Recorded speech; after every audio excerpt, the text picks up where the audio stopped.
Cumprimento a todos com a paz do Senhor.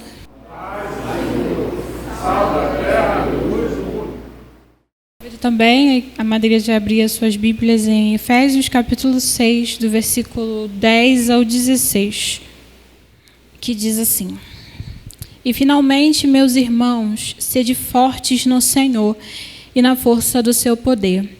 Revesti-vos de toda a armadura de Deus, para que possais estar firmes contra as astutas ciladas do diabo. Porque não lutamos contra carne e sangue, mas contra os principados, contra as potestades e contra os governantes das trevas deste mundo, contra as maldades espirituais em regiões celestiais. Portanto, tomai toda a armadura de Deus, para que possais resistir no dia mau. E havendo feito tudo, ficai firmes. Portanto, estai firmes, tendo cingido os vossos lombos com a verdade, e vestido a couraça da justiça, e calçado os vossos pés na preparação do evangelho da paz, tomando sobretudo o escudo da fé, com o qual podereis apagar todos os dardos inflamados do inimigo. Até aqui podeis assentar. Como nessa semana estamos falando das armaduras, de Deus que o Senhor disponibiliza a nós, eu quero recapitular rapidamente, só para a gente não ficar perdido, o que foi dito de segunda até ontem e entrar já na nova armadura. Eu me esforçarei ao máximo para ser breve, prometo. Bom, Paulo, ele escreve aos cristãos, os servos de Deus que se encontravam na igreja de Efésios, instrui a eles, incentiva a cada um deles a se preparar, buscar essas armaduras que nós estamos falando desde segunda-feira, para que assim eles possam lutar, estar prontos, na verdade, para enfrentar as batalhas espirituais. Como nós aprendemos ontem, o Senhor Jesus, ele nos convida e nos incentiva a lutar a partir da vitória, porque como diz lá em Colossenses capítulo 2, versículo 15, tendo despojado os poderes e as autoridades, fez deles um espetáculo público, triunfando sobre eles na cruz. Por meio da morte de Jesus da cruz, da sua entrega total ao seu propósito, ele nos fez vencedor a partir do seu sacrifício. Então, o Senhor nos mostra que toda e qualquer batalha que a gente vai enfrentar ou já enfrentou, nós podemos iniciar essa batalha já vencedores, mas não na nossa força, na nossa inteligência, no nosso entendimento, mas a partir do poder dele, a partir da força dele, a partir do entendimento dele, da estratégia dele, nós podemos já iniciar vencedores. Bom, e ontem também foi visto, e nisso tudo, vou voltar um pouquinho para não confundir vocês, o Senhor Jesus falando e nos dando essa informação, ele não nos convida a subestimar o nosso inimigo. A gente viu algumas características do nosso adversário, sendo ele tentador, astuto, mentiroso, estrategista, quando ele, vamos dizer assim, induz Adão e Eva ao erro, perguntando: o Senhor não vos permitiu comer de toda a árvore que há no jardim? Mas, na verdade, não foi isso que o Senhor falou. O Senhor permitiu que eles comessem livremente de todas as árvores, todos os frutos que haviam ali no jardim, mas eles estavam restritos apenas a uma que ficava no meio dela. Então, ele foi astuto, ele fez um jogo ali com as palavras e levou realmente o Adão e Eva ao erro. Ele foi tentador, e estrategista também. Quando ele, depois que Jesus foi batizado, o Espírito Santo conduziu ele até o deserto, e ali o diabo não usou apenas da própria palavra, mas também mostrou a ele, levou ele ao cume do monte e falou, que se ele se submetesse, tudo aquilo seria dele. Mas o Senhor Jesus nos ensinou que é possível resistir, é possível vencer essa tentação. Mas por conta disso tudo, tendo o Senhor já nos apresentado o inimigo derrotado, nós não podemos subestimar esse inimigo, certo? Bom, eu também queria lembrar vocês o nosso aliado, quem está lutando juntamente conosco, que é o nosso próprio Deus, sendo Ele onipotente, né? Ele tem todo o poder, como está lá em Gênesis capítulo 17, versículo 1, quando ele fala, né, a Abraão, eu sou o Deus Todo-Poderoso, ou também quando ele fala a Moisés, quando a sarça ali está queimando, mas não está se consumindo, e Moisés pergunta, quem eu vou dizer ao povo que me enviou? E o Senhor responde, dizendo, diz que o eu sou te enviou. E esse mesmo eu sou o sustentou, né, durante toda a sua trajetória e todo o processo que o Senhor permitiu que o povo passasse nas pragas e tudo mais. Também aprendemos que o Senhor ele é onipresente, está em todo lugar ao mesmo tempo. E também que ele é onisciente, que ele possui todo o conhecimento. Falamos também desde segunda-feira das armaduras, o cinturão da verdade, que é o cinto, no caso, serve para ajustar a roupa ao corpo, deixar firme, né? Como o irmão Júnior disse. E isso representa viver uma vida em conformidade com a verdade. Falamos também da couraça da justiça, que serve para nos proteger, como bem a irmã Miriam nos disse, é como se fosse uma analogia ao colete à prova de balas. E também ontem, o Leonardo nos disse acerca do calçado, né, da preparação para o Evangelho da Paz. Ali, esses sapatos, né, ele nos permite ir e trilhar por diversos tipos de terreno sem, vamos dizer assim, nos prejudicar ou nos machucar. Também diz, né, e nos incentiva a levar, a estar em prontidão, preparados para não apenas levar e falar do Evangelho, mas viver de maneira santa, como a nossa própria palavra ela nos ensina. E hoje eu vou falar um pouco acerca do escudo da fé. Antes de entrar nela, né, eu quero esclarecer um pouco o que é o escudo da fé.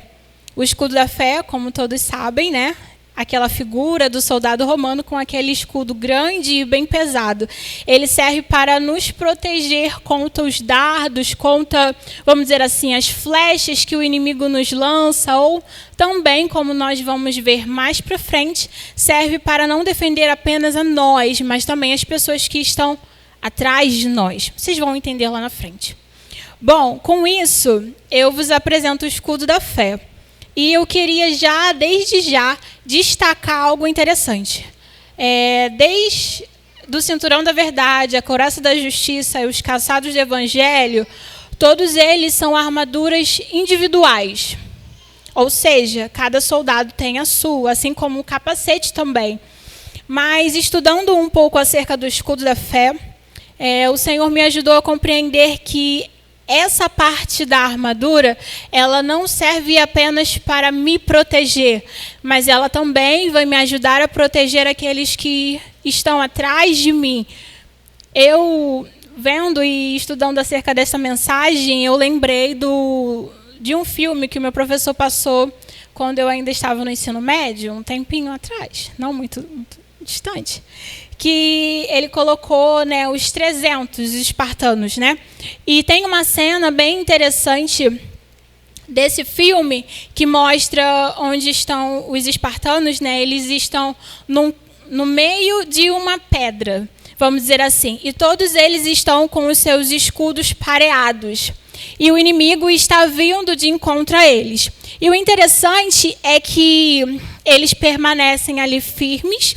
E quando o inimigo vem vindo, eles, com a estratégia de guerra, né, que ali eles escolheram, eles conseguem resistir ao ataque deles e também vencer eles gradativamente. E vendo o vídeo que mostrava, né, essa cena, o Senhor me fez perceber que não eram basicamente todos ali que estavam com os seus escudos, mas aqueles que estavam mais para trás, eles não estavam no momento ali do confronto com os seus escudos armados, mas sim com as suas lanças. Que o Senhor ele me fez perceber que assim como ele nos orienta para a gente revestir, né, todas as armaduras, essa em específico serve também para proteger aqueles que estão fracos na fé, posso dizer assim, aqueles novos convertidos que ainda estão tomando do leite do Senhor, ou das crianças que não conseguem se proteger sozinho. Aí o Senhor, eu orei, né? E o Senhor me ajudou a compreender um pouco mais isso por meio de algumas referências que eu vou dar agora. Mas antes disso, eu queria dizer como a gente consegue, né, esse escudo. Esse escudo, ele é o escudo da fé.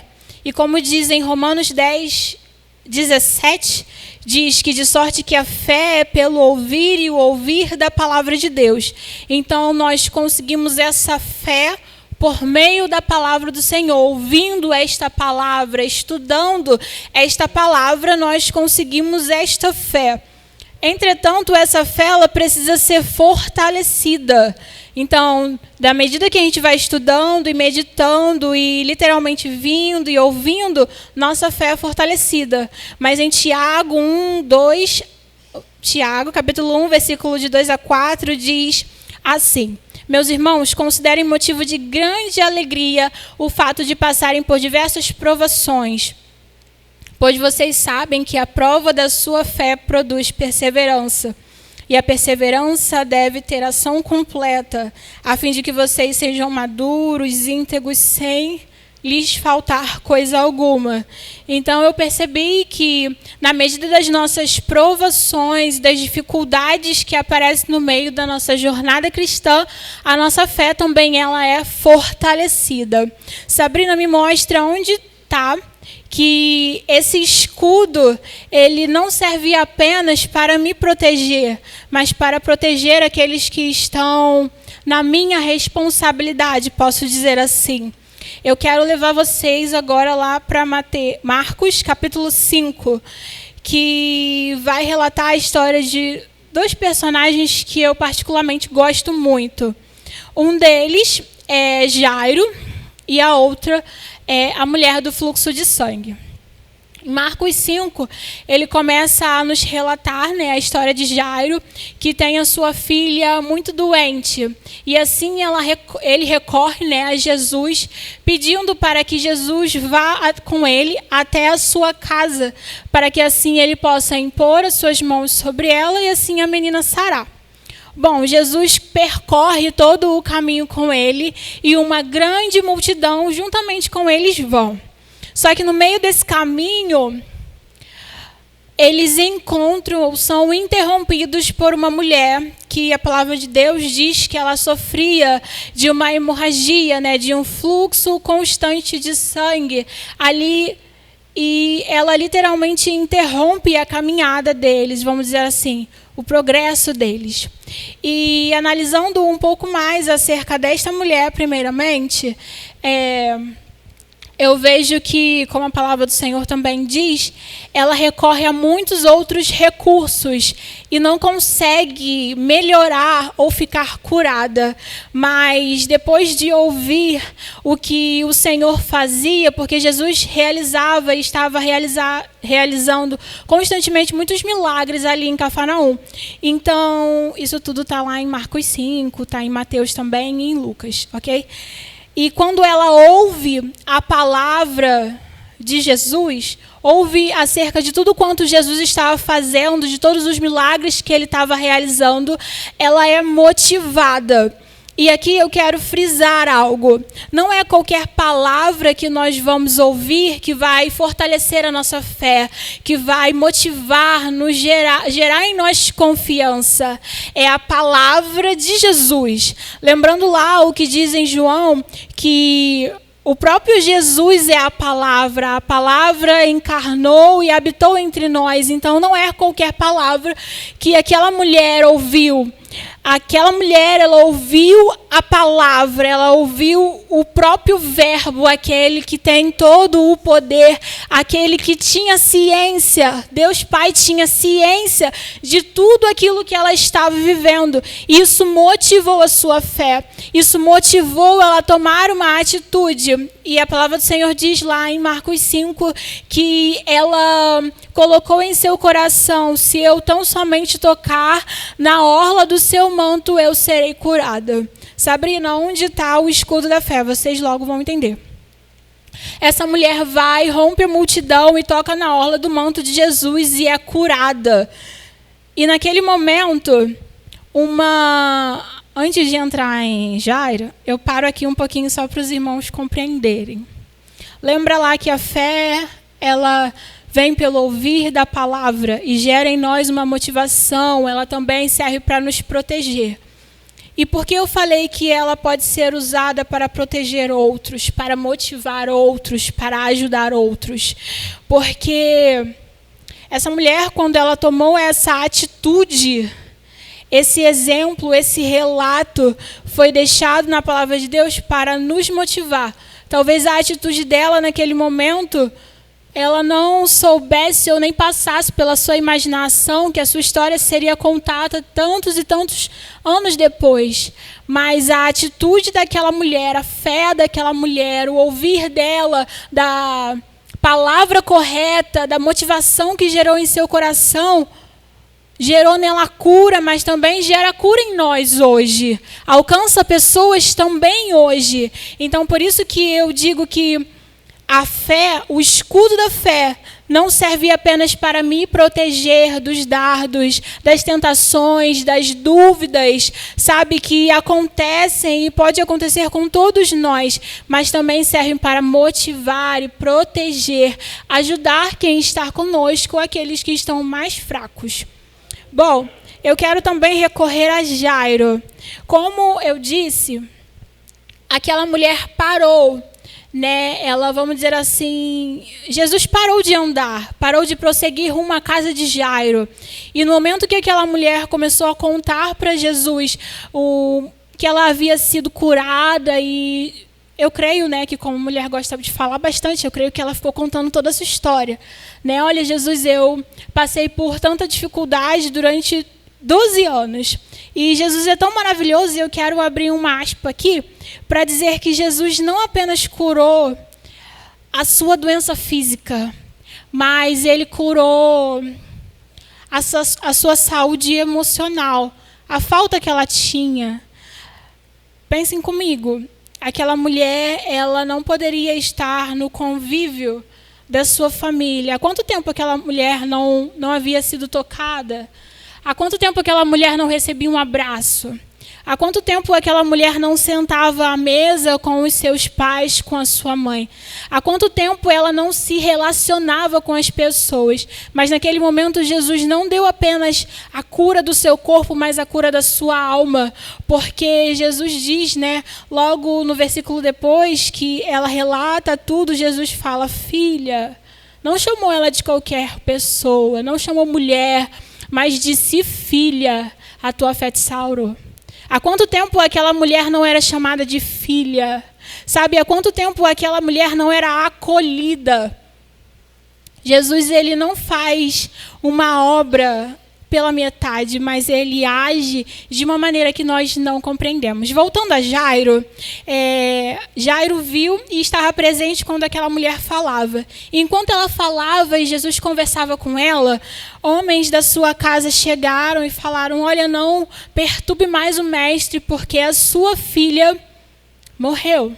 Ou seja, não tem mais jeito. Você pediu a Jesus que ele fosse até a sua casa porque a sua filha estava muito doente, mas ela não havia morrido ainda. Mas chegam agora esses homens e desmotivam.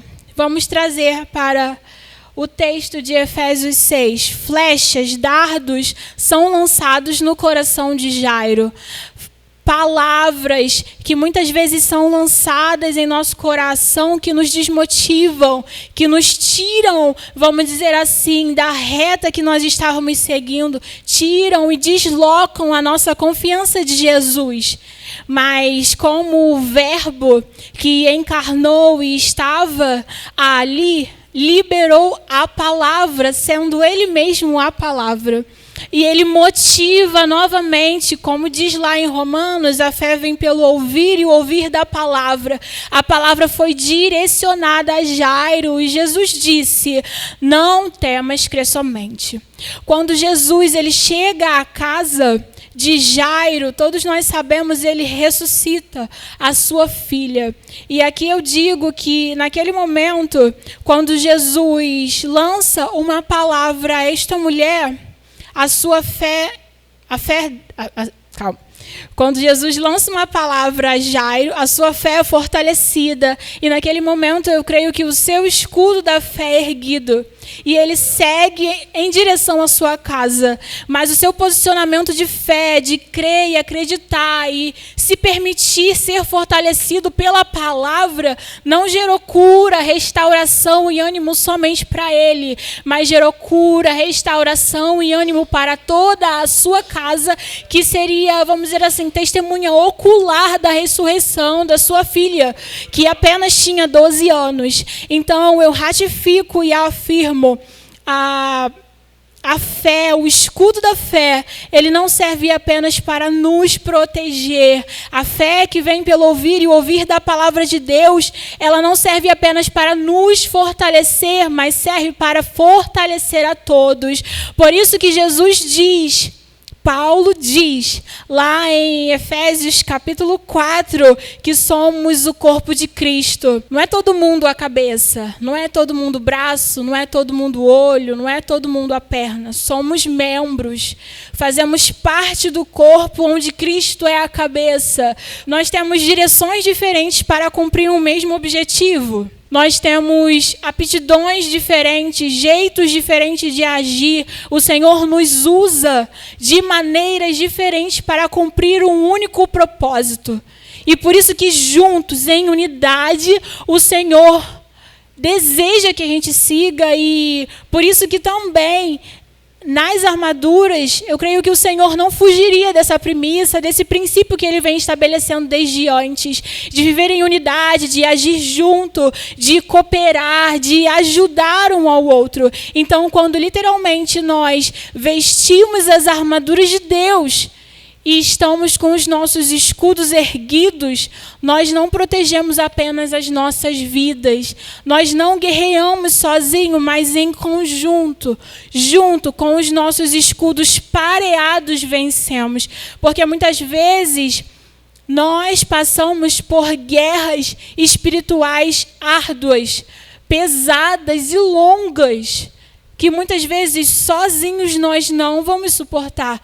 Por isso que o Senhor, Ele sempre fala que é importante que a gente viva em união, que como foi orado também, quando a igreja se uniu num único objetivo, né, com o único propósito da libertação de Pedro, o Senhor enviou um anjo e ele foi liberto junto, unido, pareando os escudos, fortalecendo junto. Muitas vezes a gente sai da nossa casa, como bem meu pai disse, entristecido com aquela flecha que alguém liberou uma palavra que nos feriu. Lembrando que, como diz Paulo lá no início, né, no versículo 10, 11, que nós não lutamos contra carne e sangue, ou seja, nós não lutamos contra pessoas, contra os nossos parentes, contra os nossos familiares, quem é casado com o seu esposo ou com a sua esposa.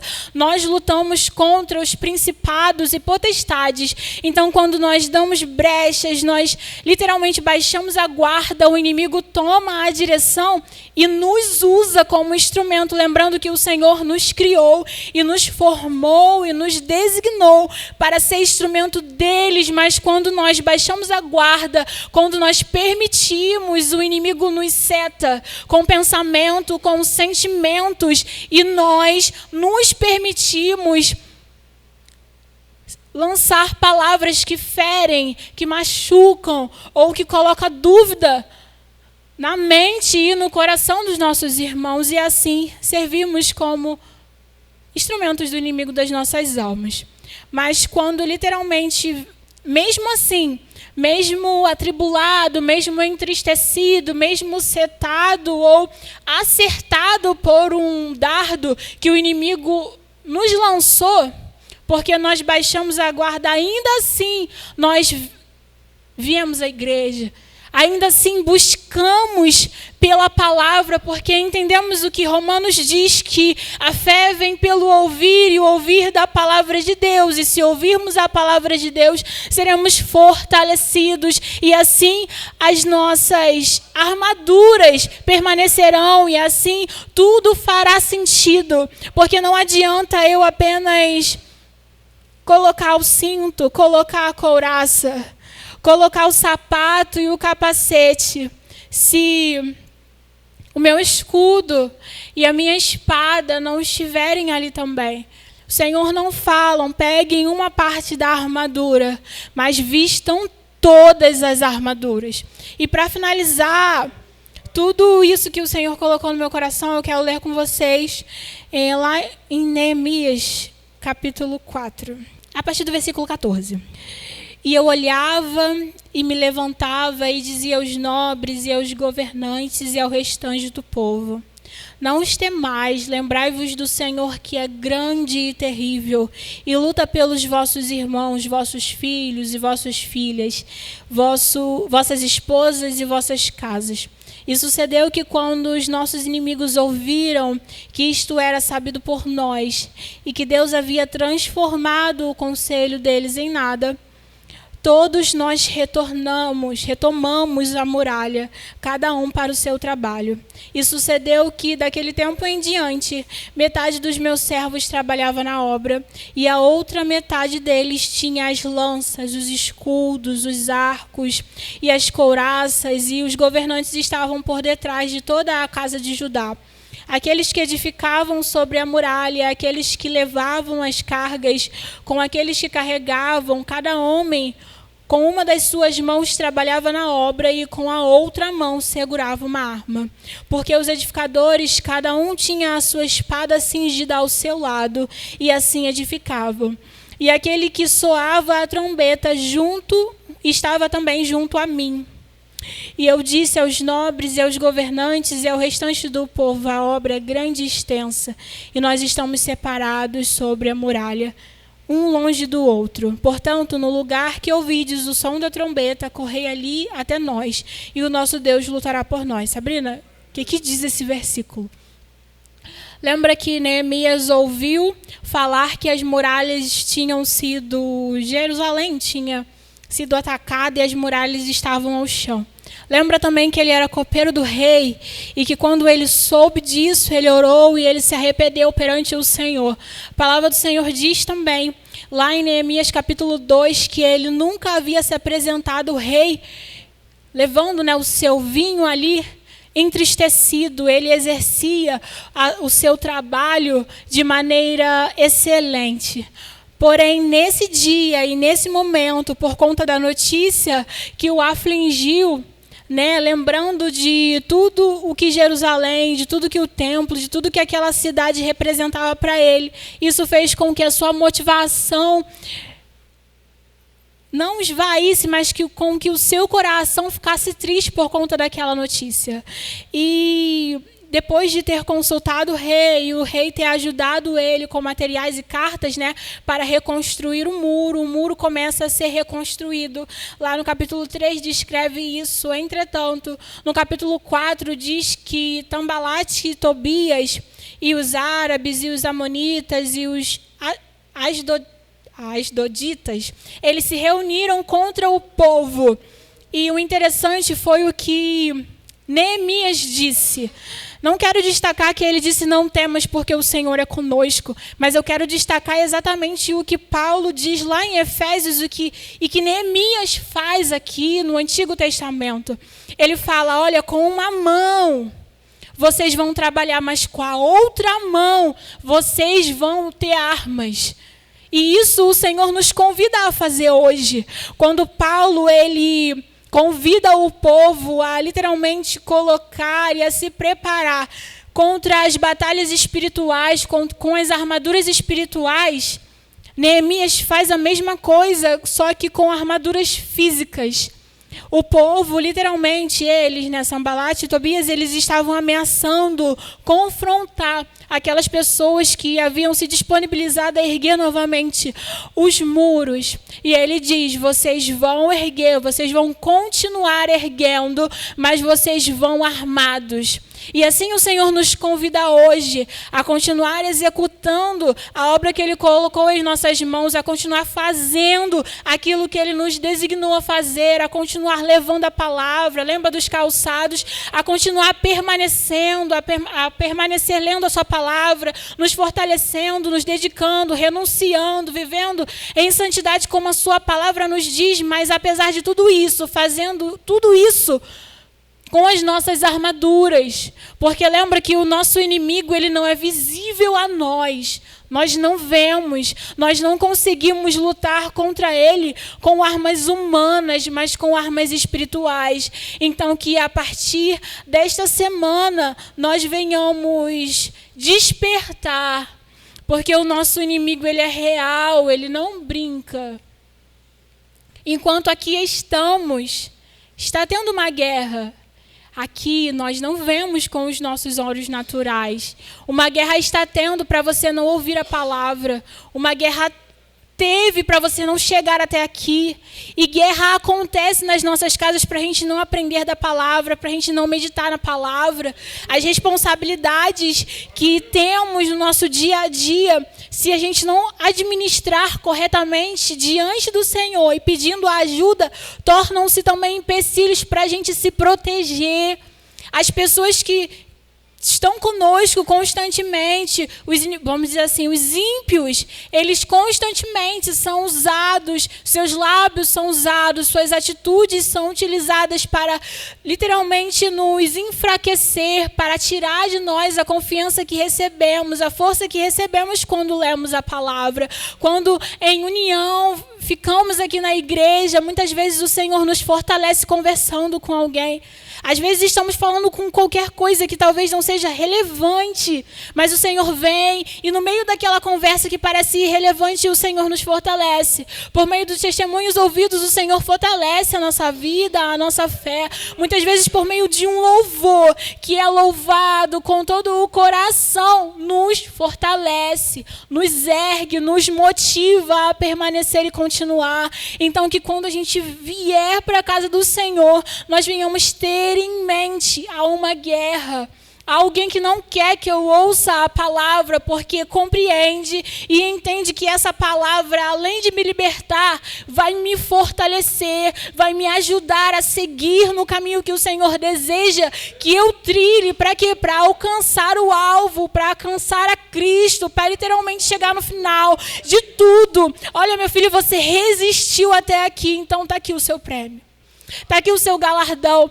Irmãos, vocês precisam, nós precisamos compreender que somos uma igreja militante. Somos uma igreja que constantemente estamos em guerra. E eu termino com uma citação e um exemplo de Davi. Em um determinado período, Davi deveria ir à guerra. Estava em época de guerra. Entretanto, ele escolheu desfrutar daquilo que o Senhor havia dado e ele baixou as guardas. Era tempo de pelejar, era tempo de ir, sabe, literalmente confrontar e derrotar, lembrando que o Senhor nos chamou para literalmente partir a guerra vitoriosos. Nós já saímos para pelejar vitoriosos, porque nós não vamos só. Nós vamos com o nosso Senhor. Então, naquele momento, Davi deveria ter ido pelejar, ter ido à guerra. Entretanto, ele escolhe. O Senhor não manda, ele decide por si mesmo permanecer no palácio. E quando ele quando ele decide permanecer ali, ele peca. E as consequências que vêm são terríveis, não alcançam apenas a sua vida, mas a sua geração depois. nós pensamos, eu vou errar aqui e essas consequências elas vão me prejudicar, ou muitas vezes, olha, eu pequei, mas nada aconteceu. Eu fico alerta, meu Deus, eu vou ficar prestando atenção. 1, 2, 3. Depois do terceiro dia, não aconteceu nada, ninguém viu. Foi como Moisés, né? Depois que ele matou aquele homem por justiça e escondeu ali na areia, ele pensou que ninguém viu, mas ele esqueceu de olhar para cima, porque o Senhor havia visto. E muitas vezes nós pecamos e pensamos que ninguém está vendo. E o nosso Deus tem olhos. E os seus olhos estão voltados para nós e para os ímpios. O Senhor deseja que a gente viva uma vida de santidade, uma vida que o agrade. E então, que nós venhamos decidir nos vestir com essa armadura que está disponível a nós, que está disponível a cada um que se ajoelhar e pedir ao Senhor. Literalmente se apossar dessas armaduras por fé, por insistência, e não esquecer de permanecer firmes, não baixar a guarda. Nós não devemos permanecer com a nossa guarda levantada apenas quando a peleja ou quando a luta estiver aparente, mas no momento de descanso, no momento que o Senhor nos permitir viver em bonança, ainda assim as nossas guardas devem estar levantadas e erguidas. Irmãos, eu agradeço a minha oportunidade em nome de Jesus.